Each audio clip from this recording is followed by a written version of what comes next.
अपने लक्ष्य को प्राप्त करने के लिए, अपने सपने को साकार करने के लिए आपको खुद पर भरोसा होना चाहिए। हेलो स्टूडेंट्स, मैं हूं आपके साथ ज्योति पुष्पेंद्र सिंह और नीट के रिजल्ट में एलन ने अब तक के खुद के सारे रिकॉर्ड्स को ध्वस्त कर दिया है। जी हाँ, नीट में एक और टॉपर मेरे साथ मौजूद है जिसकी सक्सेस जर्नी आज हम जानेंगे, तेजस सिंह। बिना देर किए मैं वेलकम करती हूँ तेजस का। तेजस, बहुत बहुत स्वागत है आपका। Thank you ma'am, thank you. Tejas, आपके चेहरे पे साफ तौर पर ये खुशी मुझे दिखाई दे रही है। हाँ जी। पूरे में से पूरे मार्क्स लाने की खुशी क्या होती है?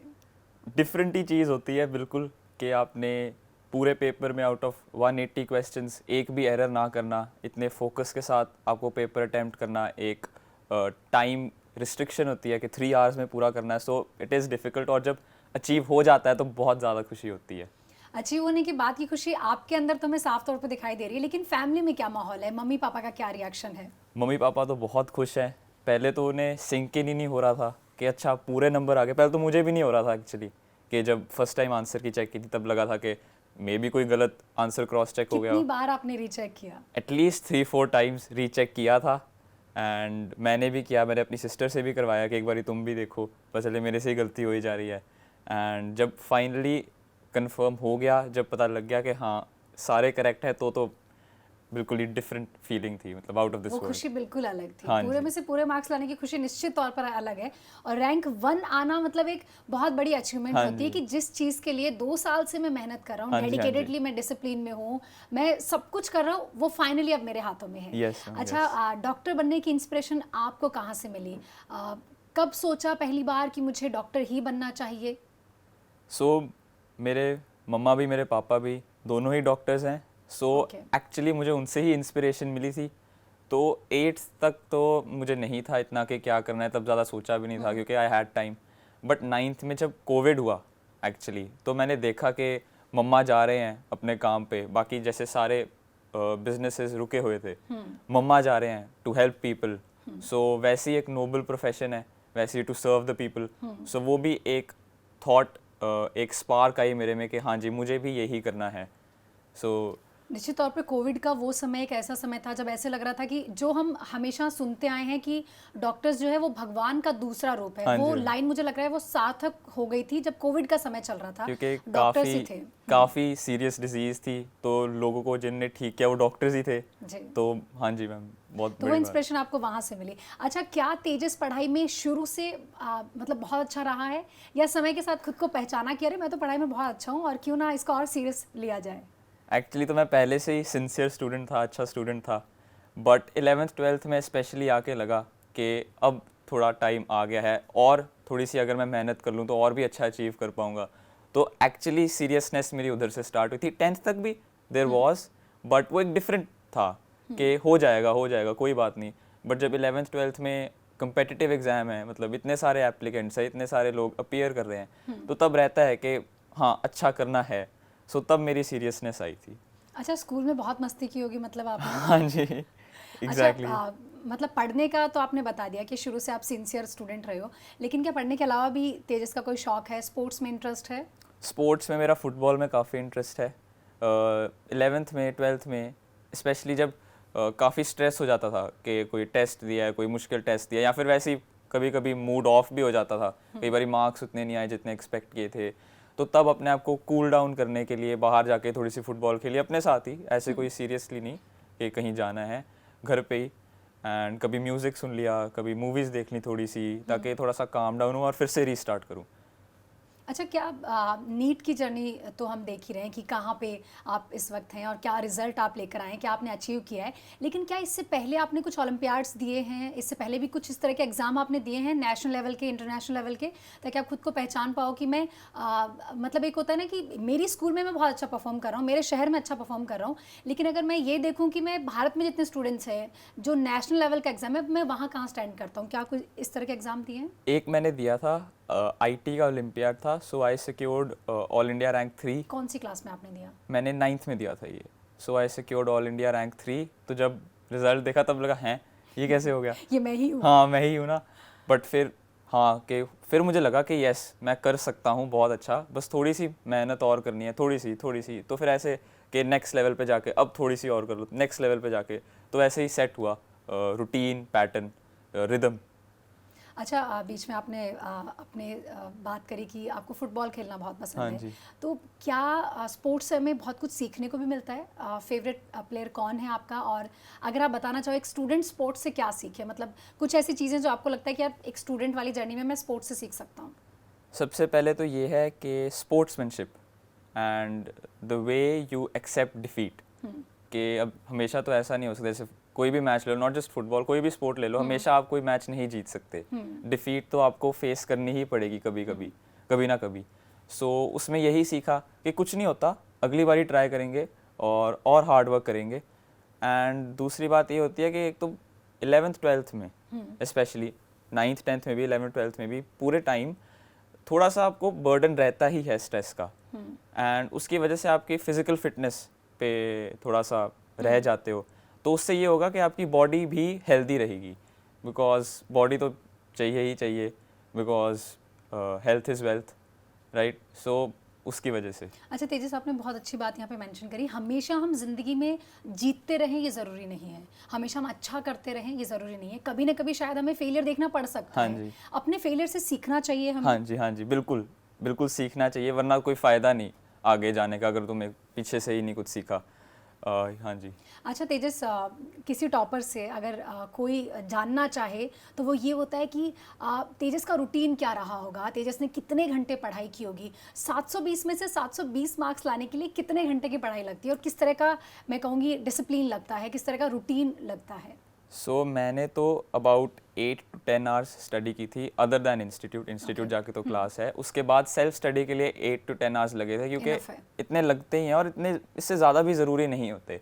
क्योंकि वरना आपकी बाकी चीज़ों पे कॉम्प्रोमाइज़ हो जाता है, आपकी स्लीप पे कॉम्प्रोमाइज़ हो जाता है, और चीज़ों पे कॉम्प्रोमाइज़ हो जाता है। तो वो तो मेरे लिए, मतलब दैट सूटेड मी, कि 8 to 10 आवर्स ठीक है, और उतना इनफ भी रहता है मेरे हिसाब से सबके लिए।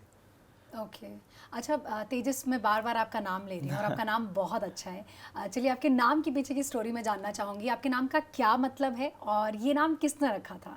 सो दो हैं Tejas, there is one with TEJAS and TAIJAS। So I am TAIJAS। ये संस्कृत वर्ड है फॉर ठीक है। Charm and talent. सो रखा मेरे पापा ने ही था, because he is in the air force. Okay. So एक फाइटर जेट है, फाइटर जेट तेजस, तो उससे ही मेरा नाम आया था कि हाँ ये भी वही है और ऐसे। तेजस वाकई अपने मैं कहूँगी नाम के अनुरूप आप काम कर भी रहे हैं। Thank आपने you, ma'am. पापा का वो जो एक सपना था जब वो नाम रख रहे होंगे, जो हाँ जी। उसके पीछे की जो सोच थी, उसे आपने सार्थक कर दिया। Thank you ma'am. अच्छा तेजस, क्लासरूम में कैसा माहौल रहता है 11th में 12th में, अगर मैं दोनों ही साल में जानना चाहूँ, क्योंकि एलन के साथ आपने 2 साल बिताए जी, हाँ हैं, जी। तो कैसा सिस्टम के साथ आपका एक्सपीरियंस है? सबसे पहले तो जब 11th में आया ही था मैं, तब तो बिल्कुल ही डिफरेंट लगा था कि स्कूल में कुछ और, इधर बिल्कुल ही कुछ और। कि उधर तो बिल्कुल डिसिप्लिन से रहना पड़ता है, टीचर्स की बिल्कुल इधर सारे टीचर्स कूल, आराम से, कि बेटा ये भी करो, ऐसे भी करो, मतलब आराम पढ़ने से। में मज़ा आ रहा था। हाँ, स्कूल लाइफ के बाद में मैं और कहूँगी कोचिंग में आके चीज़ें बहुत हाँ डिफरेंट हो जाती हैं। और डिफरेंट हो जाती है। पहले तो थोड़ी सी प्रॉब्लम होती ही है हमेशा सेटल होने में, क्योंकि चेंज एकदम से हुआ है, रूटीन बिल्कुल चेंज होता है। बट उसके बाद एक बारी आपकी रिदम सेट हो जाए, फिर बहुत मज़ा आता है। फिर तो अच्छा भी लगता है कि हाँ चलो अब जाना है इंस्टीट्यूट, तो आराम से जाते हैं, अच्छी बात है, कोई बात नहीं, मज़े से पढ़ेंगे, अपने फ्रेंड्स के साथ थोड़ी बातें भी करेंगे, एंड टीचर्स के साथ भी बहुत कॉन्वर्जेशन हो जाती है, थोड़ा क्लोज कॉन्टैक्ट भी रहता है, तो उनकी भी गाइडेंस मिलती रहती है, जो बहुत ज़्यादा हेल्प करती है। अच्छा, क्लासरूम में दोस्त भी हैं आपके? हाँ जी हैं। अच्छा, पीयर ग्रुप कितना इम्पोर्टेंट है एक स्टूडेंट के लिए? सो मैं तो कहूँगा कि काफ़ी इम्पॉर्टेंट है जो आपकी कंपनी है, बिकॉज उसी से ये एक हेल्दी कंपटीशन रहता है। जैसे अगर मैं अपनी बात करूँ, तो जो मेरा फ्रेंड ग्रुप है उसके अंदर भी सेम ही रेस वाले हैं, सेम ही लेवल वाले लोग हैं। तो सबका एक ही गोल है, एक ही हाँ, एम है। मतलब कोई ऐसे नहीं है कि मैंने वो नहीं करना, मैंने ये नहीं करना, करना है तो यही करना है।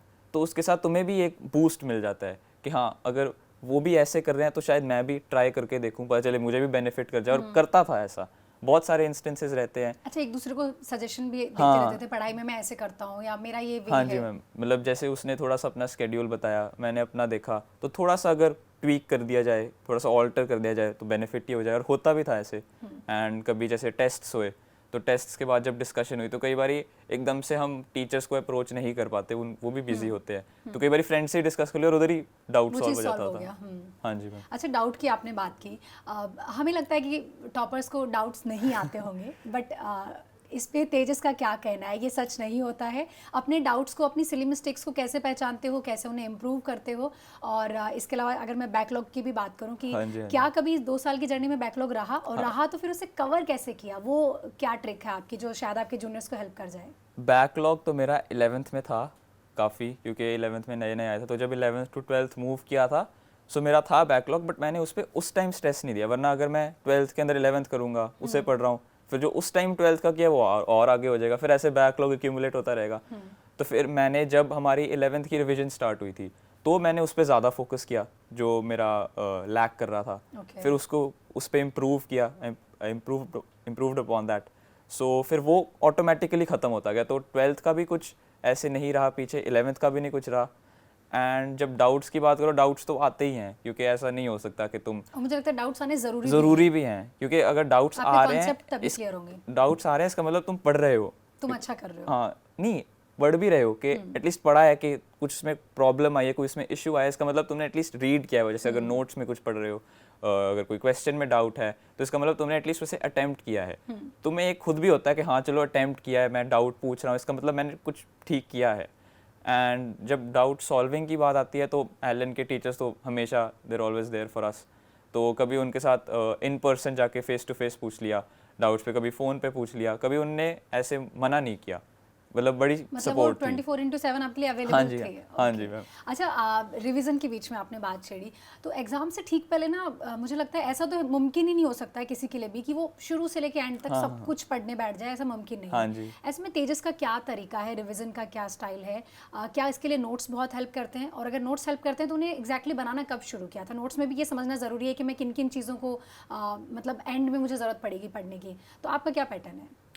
सो मैम, मैं तो यही कहूँगा कि जब लास्ट टाइम आ जाता है ड्यूरेशन का, तो ज़ीरो से तुम नहीं स्टार्ट कर नहीं कर सकते, सकते हो। क्योंकि फिर तुम सोचोगे कि अब इतना टाइम रह गया, अब मुझे ये भी पढ़ना है, ये अगला सब्जेक्ट इसका टॉपिक करना है, अभी मैंने यही नहीं किया।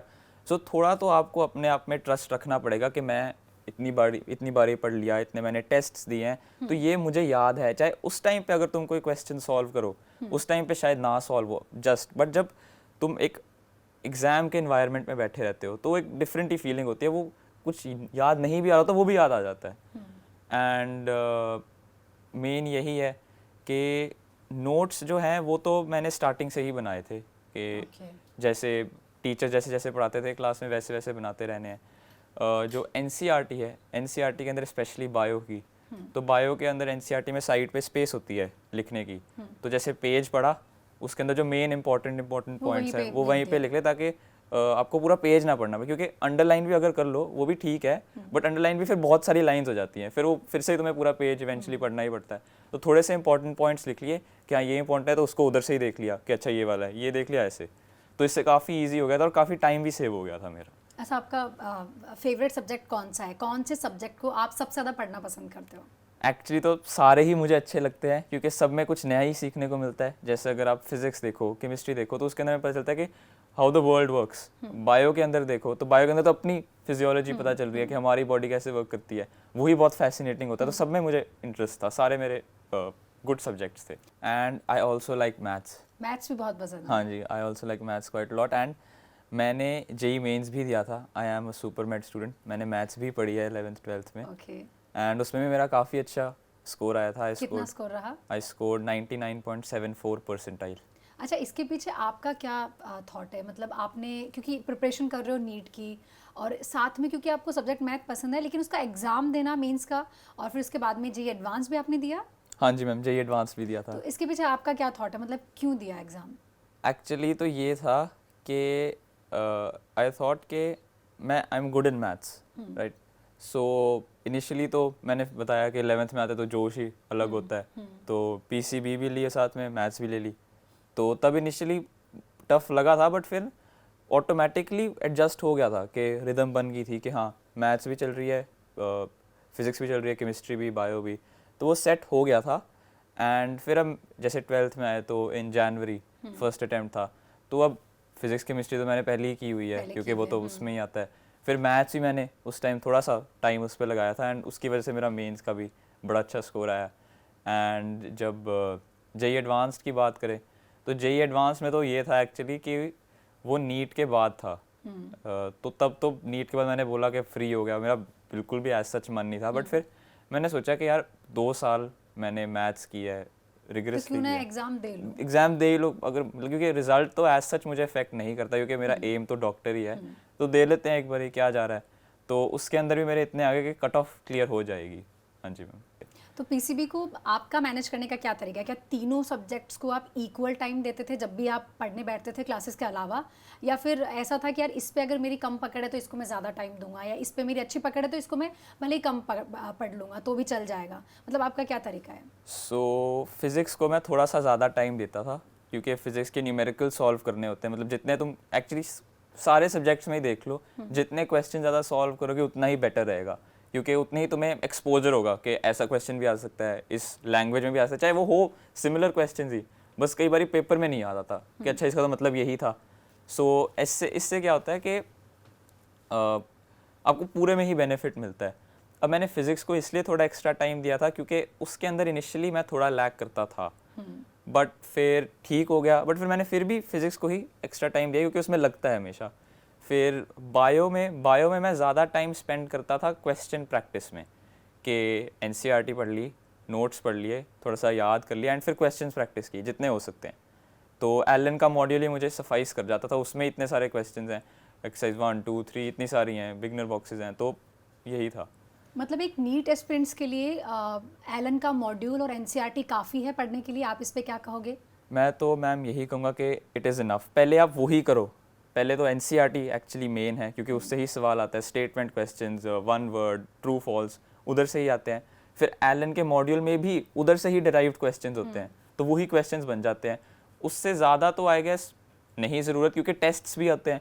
तो एक बारी जैसे बायो का कोई सेक्शन है, जैसे जूलॉजी है, बॉटनी है, तो जो आपने पिछला टेस्ट दिया था उसको एक बारी देख लो, उसमें से ही क्वेश्चन अटेम्प्ट कर लो, क्योंकि ज़रूरी तो है नहीं कि हमेशा सारे टेस्ट में 720 आए मॉक टेस्ट्स में। तो मॉक टेस्ट में यही रहता है मेनली, अगर मैं उस पर बात करूँ, कि टेस्ट के बाद फॉलो अप उसका, कि जो क्वेश्चंस करेक्ट हो गए उन्हें एक बारी जैसे फिर से रीड कर लिए। कई बार क्या होता है एग्जाम के अंदर जब हम क्वेश्चन रीड कर रहे होते हैं ना, तो कई बार बाय चांस उसी टाइम स्ट्राइक कर जाता है और टिक कर देते हैं, फिर आगे बढ़ गए, टिक वो भी आया, टिक करके आगे बढ़ गए। बट अगर वो बाद में कभी क्वेश्चन आए तो तब कई बार इतना नहीं याद रहता, तो एक बारी जो करेक्ट क्वेश्चंस है वो एक बारी देख लिए कि हाँ इसको ऐसे किया था, इसको ऐसे किया था, जो गलत है उनमें एरर आइडेंटिफाई की, उसे रेक्टिफाई किया, कि अगर ये कॉन्सेप्ट में कोई एरर है तो कॉन्सेप्ट एक बारी फिर से देख लिया कि क्या था, अगर कोई फॉर्मूला में एरर है, अगर कोई कैलकुलेशन में एरर है तो उसे रेक्टिफाई किया। जो क्वेश्चन मतलब टेस्ट आपको बहुत हेल्प करते हैं, इसलिए मिस्टेक्स काफ़ी पहचानने में ज़्यादा हेल्प करते हैं, टाइम मैनेजमेंट भी सिखा तो मैं देता तो है। यही कहूँगा कि कोई भी टेस्ट मिस मत करो। मतलब अगर कोई आपका जैसे अगर कोई टेस्ट आ रहा है उसमें कुछ सिलेबस ज़्यादा है, आपका पूरा नहीं हो पा रहा, कुछ नहीं होता, बट टेस्ट ज़रूर दो, जितना आपको आता है उसको एटलीस्ट पूरा उस पर फोकस करो, उस पर आपको कुछ सीखने को मिलेगा ही मिलेगा। ओके अच्छा, एक होता है ना कि नीट का जिस दिन मेन एग्जाम था और जिसके लिए लाखों स्टूडेंट्स बैठ रहे हाँ हैं, जी। क्या मन में कहीं एक डर मौजूद था कि यार जिसके लिए इतने सारे स्टूडेंट्स compete कर रहे हैं उसको मैं एग्ज़ाम को देना चाह रहा हूँ, और क्या, या फिर वो एक एग्ज़ाम फियर पहले ही ख़त्म हो गया? क्योंकि जैसे हम बहुत सारे स्टूडेंट्स से सुनते हैं कि इन 2 सालों में इतने माइनर हाँ मेजर जी, हाँ मॉक जी। टेस्ट हमने दे लिए, वो फीलिंग हमने ले ली एग्ज़ाम हॉल में बैठ के कि हमें इतना कोई एग्ज़ाम का डर रहा नहीं। क्या ऐसा था? मैम मैं तो यही कहूँगा कि थोड़ा डर होना चाहिए, ओके, बिल्कुल भी ज़ीरो मतलब नहीं डर कि ज़रूरी है, हाँ, तभी आप वरना उसके लिए ऐसे नहीं कि प्रिपेयर बस करोगे पहुँच अच्छे गए और से। दे दिया। थोड़ा सा डर होना चाहिए, थोड़ी सी टेंशन भी होनी चाहिए, ताकि माइंड तुम्हारा एक्टिव रहे कि हाँ अब मैं फाइनल पेपर देने जा रहा हूँ। एकदम रिलैक्स भी नहीं हाँ, होना है। एकदम रिलैक्स भी नहीं होना, बट अपने आप को कूल रखना है कि ऐसा भी नहीं कि हाँ मैं टेस्ट देने जा रहा हूँ, हाँ टेस्ट देने जा रहा हूँ, फाइनल टेस्ट है, सब अच्छा ही होगा, अपना बेस्ट ही देना है। एंड जो मॉक टेस्ट्स हैं उसमें ये होता है कि आपको एक पूरा एनवायरनमेंट मिल जाता है, फिर से वो जैसे सिम्युलेट ही हो गया कि एग्ज़ाम हॉल में कैसा होता है, सारे चुप होके अपना टेस्ट दे रहे हैं, सारे क्वेश्चंस पे कंसंट्रेट कर रहे हैं। तो जैसे मैंने तो बहुत ही मॉक टेस्ट दिए हैं, एलन ने इतने सारे हमारे मॉक टेस्ट लिए हैं, almost every Sunday and every Wednesday हमारा एक मॉक टेस्ट होता ही था। तो तो तब हाईएस्ट मार्क्स कितने आए तेजस के? मेरे हाईएस्ट आए हैं 705। तो क्या तेजस को हमेशा से खुद पे इतना बिलीव था कि मैं 700 प्लस तो लेकर आऊँगा ही आऊँगा, लेकिन क्या ऐसा कहीं माइंड में थॉट था कि यार पूरे में से पूरे मार्क्स ले आऊँगा? पहले तो था, जब इनिशियली जब आते हैं तो पूरा जोश होता है कि अब तो बस कर जब ही 11th में देना सबसे है, पहले जब ज्वाइन अब किया तो होगा। इतना आसान है तो ऐसे ही हो जाएगा। जैसे जैसे आगे आगे प्रोग्रेस करते हैं, 11th हुई, 12th हुई, एंड में आके लगता है कि ओके थोड़ा सा अब रुक जा, थोड़ा सोच। तो जब 705 आए थे मेरे तो काफ़ी खुश था मैं, बट फिर मैंने ये भी सोचा कि अगर 705 हैं तो 710 आ सकते हैं, 710 के आगे 715 आ सकते हैं, 20 आ सकते हैं, तो बस थोड़ा सा और हार्ड वर्क कर ले आ जाएंगे। तो फिर ऐसे ही सोच सोच के थोड़ा थोड़ा थोड़ा थोड़ा थोड़ा आगे स्टेप्स मैंने स्टेप लेके, बाय स्टेप। हाँ एकदम से ऐसे जंप नहीं करना क्योंकि फिर तुम्हारा बिल्कुल ही स्विच हो जाएगा, और ऐसा हो भी नहीं सकता। थोड़ा सा तुम्हें काम लिए ओके कि पहले ये किया देन दिस, वरना जंप तो बिल्कुल भी नहीं हो पाएगा एकदम से। अच्छा तेजस, हमने हाईएस्ट मार्क्स की तो बात कर ली, लेकिन क्या तेजस के कभी बहुत कम मार्क्स भी आए हैं? और अगर आए तो फिर कैसे खुद को समझा कि कहाँ मैंने गलती की, या फिर मैं मतलब एक होता है ना कि लग रहा है कि यार मैं क्लास में तो बहुत अच्छा कर रहा हूँ, मैं घर पे जाके पढ़ाई भी कर रहा हूँ, मैं टाइम पे मेरे कॉन्सेप्ट को क्लियर कर रहा हाँ जी, हाँ हूँ, जी। फिर ये कहाँ मिस्टेक रह गई कि मेरे मार्क्स इतने कम कैसे आए? और डिमोटिवेशन हुआ कहीं, और अगर हुआ तो फिर उसको खुद से कैसे उभारा? मेरे काफ़ी कम आए थे। SRG टेस्ट में हमारा एक होता है, SRG टेस्ट एलन करवाता है, जिसका लेवल काफ़ी ऊपर होता है। तो अब उसमें इतने कम नंबर आए, अब माइंड में ये तो था कि हाँ भाई कितने आए? बहुत ही मतलब, जैसे हमारा यूजुअली ऐसे नहीं होता था कि आउट ऑफ 720 ही हो, कई बार कम मार्क्स का भी होता था, कई बार कंसाइज सिलेबस आता था। तो अगर let's say out of 500 out of 600 हम कहें टोटल मार्क्स, Okay. तो कई बार 300 तक भी गिरे हुए हैं मेरे। ओके। बट तब ये सोचा था कि यार चल कोई नहीं, जितना मुश्किल टेस्ट है आगे बढ़ते हैं, फिर अगर थोड़े से ऊपर आगे चल कोई नहीं। बट फिर लगा कि नहीं, थोड़ा सा रखना पड़ेगा, ऐसे मैं बार बार अपने आप को ये नहीं कह सकता कि चलो अगली बार देखें, क्योंकि एक ना एक बारी तो फाइनल एग्जाम आना ही है, आना ही है। तो उसके लिए तो प्रिपेयर करना ही पड़ेगा। तो फिर थोड़ी सी और मेहनत की। बट जब बहुत कम मार्क्स आते हैं तो उस मोमेंट के लिए तो आप हो जाते हो कि अब ये क्या हुआ। एक बार तो ब्लैंक हो ही हाँ, जाते हो कि कि ये कैसे हो गया? हुआ, मतलब अगर आंसर की चेक करो तो ये भी गलत, ये भी गलत, ये भी गलत, फिर आगे कई बार तो आंसर की चेक करने का मन ही नहीं होता कि छोड़ो भाई, जितने आ जाएंगे देखी जाएगी। बट अपनी होप नहीं लूज़ करनी, अपने अंदर फेथ नहीं लूज़ करना, अपना बिलीफ रखना है कि हाँ मैं कर सकता हूँ, बस थोड़ी सी और मेहनत करो। फिर वही जो मैं बोला था, स्टेप बाई स्टेप आगे आप इंक्रीज़ करो, एकदम से मत करो, एकदम से होगा भी नहीं किसी से, ऐसा नहीं हो पाता। तो बस अपना रूटीन थोड़ा सा सेट करो। एंड ये है कि जो आपको क्लासरूम में पढ़ाया जा रहा है उस पर फोकस पूरा होना चाहिए। क्लास में तो एटलीस्ट आपका फोकस पूरा ही होना चाहिए। हाँ, अगर कोई फ्रेंड से कभी कोई क्लास में वैसे बात हो जाती है कि हाँ मतलब जनरल टॉक, वो ठीक है, बट क्लास में फ़ोन ऐसे चलाना या फिर ऐसे बस केओस क्रिएट करना, वो नहीं। क्लास में पूरा फोकस रखना है, जो पढ़ाया जा रहा है उसको ध्यान से पढ़ना है, उसे रिवाइज ज़रूर करना है डेली, ताकि आपका बैकलॉग ना क्रिएट हो। अब ये कहना तो थोड़ा आसान ही है कि हर दिन ही पढ़ो, कोई बैकलॉग ना क्रिएट, बट वो इवेंचुअली अक्यूमुलेट हो जाता है। तो अगर हो भी रहा है तो कोई प्रॉब्लम नहीं, आगे जाके उसे आप थोड़ा सा टाइम दो, उस टाइम पे जो आप पढ़ रहे हो उस पर ध्यान दो, वरना वो तुम्हारा बैकलॉग बन जाएगा। फिर वो ऐसे अक्यूमुलेट होता जाएगा, अभी तुम पुराना पढ़ रहे हो, फिर ये तुम्हारा पुराना हो जाएगा, फिर वो पीछे बैकलॉग क्रिएट हो जाएगा। तो इंस्टेड ऑफ ऐसा करना, आप उसे बाद में टाइम दो, अभी जो पढ़ रहे हो करंटली उस पर फुल फोकस होना चाहिए। मुझे लग रहा है बहुत सारी ऐसी चीज़ें आप बता रहे हो जो नेक्स्ट ईयर जो नीट को क्रैक करना चाहते हैं, जिनका टारगेट है नेक्स्ट ईयर, उनको बहुत हेल्प होने वाली है हाँ जी, तेजस। मैम। अच्छा तेजस, मेन डे की मैं बात करूं, जिस दिन नीट का एग्ज़ाम था, तेजस की एग्जैक्टली क्या स्ट्रेटेजी थी? उससे कुछ दिन पहले माइंड में क्या चल रहा था? कैसे खुद को कूल डाउन रखा? और एग्ज़ाम हॉल में वो 3 घंटे आपने कैसे बिताए? पहले कौन सा पार्ट सॉल्व किया, और क्या पेपर हाथ में लेते एक बार लगा कि यार आ ही गया फाइनली। फाइनली आ गया? सो तो क्या था? ऐसा था कि जब एग्ज़ाम डे हुआ तो स्ट्रेस लेवल इतना भी हाई नहीं था, क्योंकि पहले टेस्ट दिए हुए थे। बट जब उनसे पहले जो थोड़े दिन थे, उन थोड़े दिन में लगा कि यार ये तो ज़्यादा ही हो रहा है, कि अब तो आ ही गया, अभी तो 1 महीना पड़ा था, 2 दिन भी नहीं रह गए। तो तब टीचर्स ने हमें काफ़ी गाइड किया कि अपने आप को काम रखना है, कि आपके मॉलिक्यूलर ट्रैफिक ज़्यादा नहीं होना चाहिए, वरना जो आता होगा वो भी भूल जाएगा। बट अगर तुम काम रहोगे, जो भूल भी गया वो भी वापस आ जाएगा। एंड जब मैं पहुंचा सेंटर में, तो जो होता है उनका एडमिट कार्ड वगैरह चेक किया, तो जब बैठा तो बाकी सारे भी एस्पिरेंट्स बैठे हुए थे, तो थोड़ा लगा कि हाँ अब तो आ ही गया है पेपर। फिर जब इवेंचुअली क्वेश्चन पेपर डिस्ट्रीब्यूट हुआ, तो भी लगा कि चलो अब आ ही गया, अब तो बस इस पे ही ध्यान देना, इसके बाद तो मैं फ्री ही हूँ, चलो बट इस पे फुल फोकस करना है, आगे का भी एकदम से नहीं कि अब तो इसके बाद तो फ्री ही हूँ मैं। तो जब क्वेश्चन पेपर आया तो इनिशियली लगता है कि ऐसा है, बट जब एक बार क्वेश्चन स्टार्ट कर दो, एग्जाम स्टार्ट कर दो, पहले फिर कौन वो सा पार्ट सॉल्व किया? मैंने पहले ज़ुवॉलॉजी किया था और ज़ुवॉलॉजी ठीक आई थी, इजी आई थी, स्टेटमेंट क्वेश्चन ज़्यादा थे इस बार, बट इट वाज ओके।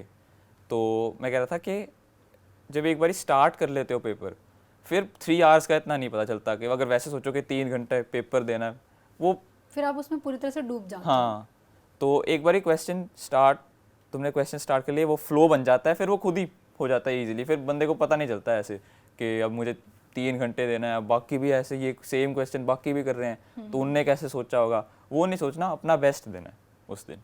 अच्छा, क्या कुछ क्वेश्चन पे तेजस को डाउट था, और था तो फिर उसे कैसे क्लियर किया, उस क्वेश्चन को कैसे किया? एक बॉटनी में क्वेश्चन था मुझे जिसमें मुझे काफ़ी डाउट आ रहा था। It was about law of dominance. उसके अंदर वो स्टेटमेंट क्वेश्चंस थे, 5 स्टेटमेंट्स दिए हुए थे और correct set of statements choose करने थे। तो उसके अंदर एक स्टेटमेंट थी जिसको आपको देखना ही पड़ना था, मतलब अगर ऑप्शन है ABCDE एंड ACDE, तो B को तो तुम्हें देखना ही पड़ेगा। तो B स्टेटमेंट थी। अब जब फर्स्ट टाइम मैंने रीड किया तो मैं तो कंफ्यूज हो गया कि अब ये है इसका पार्ट, ये करेक्ट स्टेटमेंट है या नहीं है। सो इनिशियली तो मुझे समझ नहीं आया।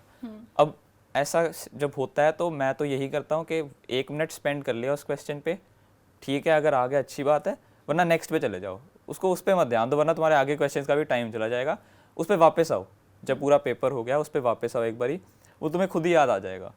अब जब मैं वापस एक्चुअली गया तब भी नहीं मुझे याद आ रहा, तो फिर मैंने थोड़ा मैंने पानी पिया, अपने आप को कूल डाउन किया, और जो फर्स्ट थॉट आया मेरे माइंड में, जो एक्चुअली था कि ये स्टेटमेंट है या नहीं है, जो फर्स्ट थॉट मेरे माइंड में है मैंने वो किया। क्योंकि जब फर्स्ट थॉट आता है ना, वो एक्चुअली होता है जो तुमने कॉन्सेप्ट पढ़ा हुआ है, वो बैक ऑफ द माइंड से आया, तुम्हें लगता है कि मुझे तो याद ही नहीं था, बट वो माइंड में रहता है, ऐसा लगता है कि नहीं है, बट वो बैक ऑफ द माइंड से आ ही जाता है। वरना अगर तुम आगे फिर से तुम सोचो, फिर वो माइंड खुद ही कहने लग जाता है कि नहीं नहीं ये है, चाहे वो ना भी हो।